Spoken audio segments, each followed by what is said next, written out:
أعزائي المشاهدين متابعي برنامج صورة مصرية، أهلا وسهلا بكم ولقائنا مع دكتور صبحي سلام نقيب الزراعيين للإسكندرية، ولقاء عن حدث مهم جدا وألا وهو استضافة نقابة الزراعيين ومبادرة راصد تبع جمعية حماية المستهلك. أهلا وسهلا دكتور صبحي، نورتنا وأهلا وسهلا بك في برنامج صورة مصرية. أهلا بكم وأنتم اللي شرفتونا ونورتونا في نقابة المهن الزراعية بالإسكندرية. أهلا وسهلا بكم. الله يخليك يا فندم. كلمنا بقى عن نقابة المهن الزراعية واستضافة اللي هي استضافة راصد تبع جمعية طبعا حماية المستهلك.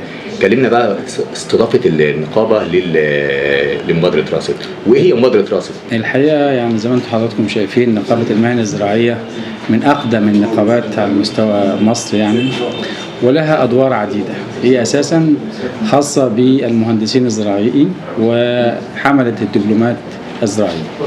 فنقابة المهن الزراعية بالإسكندرية قوامها حوالي 40,000 مهندس زراعي، لها خدمات عديدة تقدم للقطاع الزراعي.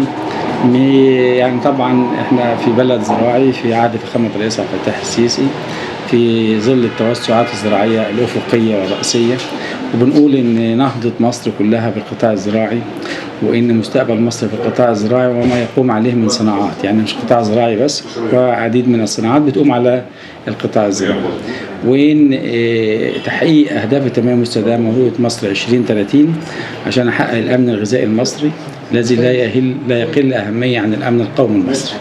فإحنا كزراعيين وكمنتجات غذائية كسلع غذائية وحماية المستهلك والوزارات كلها والنقابات كلها والجمعيات كلها بتعمل في بوتقة واحدة لخدمة بلدنا وخدمة المواطن المصري وتحقيق الأمن الغذائي للشعب والمواطن. هو زي الرئيس اخر حاجه اتكلم عنها عن 4 محاور، اتكلم عن الصناعه والزراعه ودور الزراعه مهم جدا، ولسه في المؤتمر اللي فات ده متكلم وافتتح كذا مشروع عملاق من كام الف فدان عشان خاطر نكتفي اكتفاء ذاتي بالزراعه. الزراعه كمقوم اقتصادي مهم جدا بالنسبه لمصر، واحنا كبلد زراعيه احنا بيعول علينا حاجات كتير اللي احنا لازم ناكل من زراعتنا ومن زرعنا زي ما بيقولوا. من لا يملك قوته لا يملك قراره، وإن أشد أنواع الحروب فتكا بالبشرية حرب الغذاء.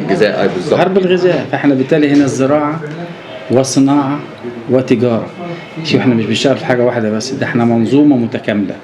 فبالتالي عملية الإنتاج الغذائي وتحقيق الأمن الغذائي ده مهم جدا، دور القطاع الزراعي.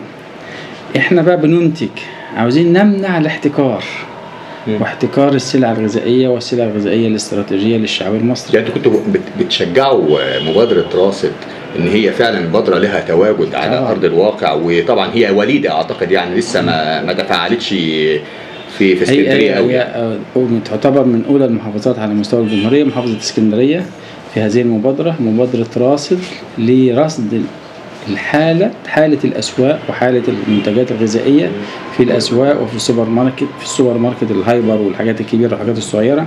هدفها إيه؟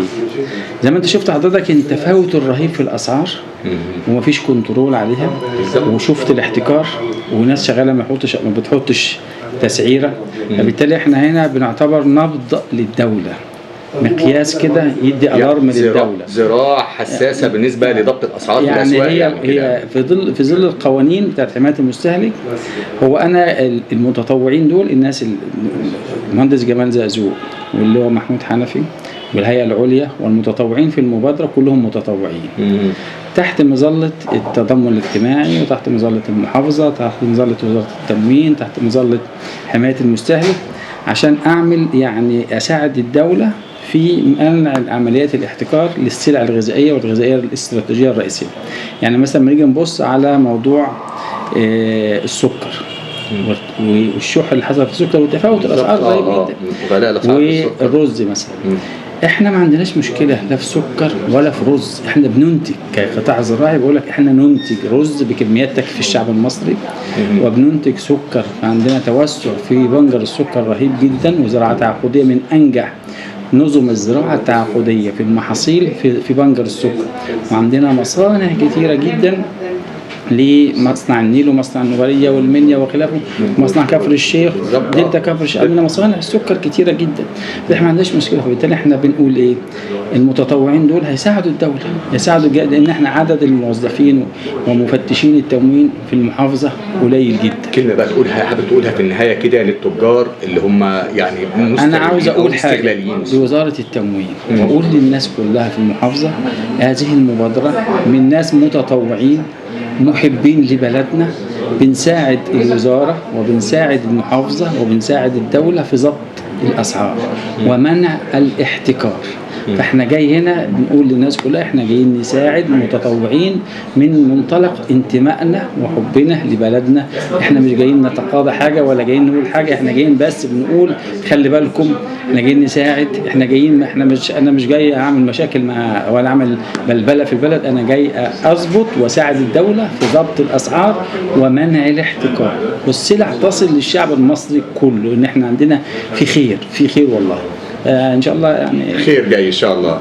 أعزائي المشاهدين، ده كان لقاءنا مع دكتور صبحي سلام نقيب الزراعيين بالإسكندرية، ونلقاكم بضيف جديد وبرنامجكم صورة مصرية. نشكر الدكتور صبحي سلام، شكرا جزيلا دكتور. شكرا، شرفتونا ونورتونا، ونلقاكم في مبادرات أخرى إن شاء الله. في مبادرة جديدة إن شاء الله مع الغرفة التجارية نتكلم عنها المرة الجاية إن شاء الله بإذن الله. إن شاء الله انتظرونا، ومبادرة جديدة مع دكتور صبحي سلام إن شاء الله بإذن الله إن شاء الله.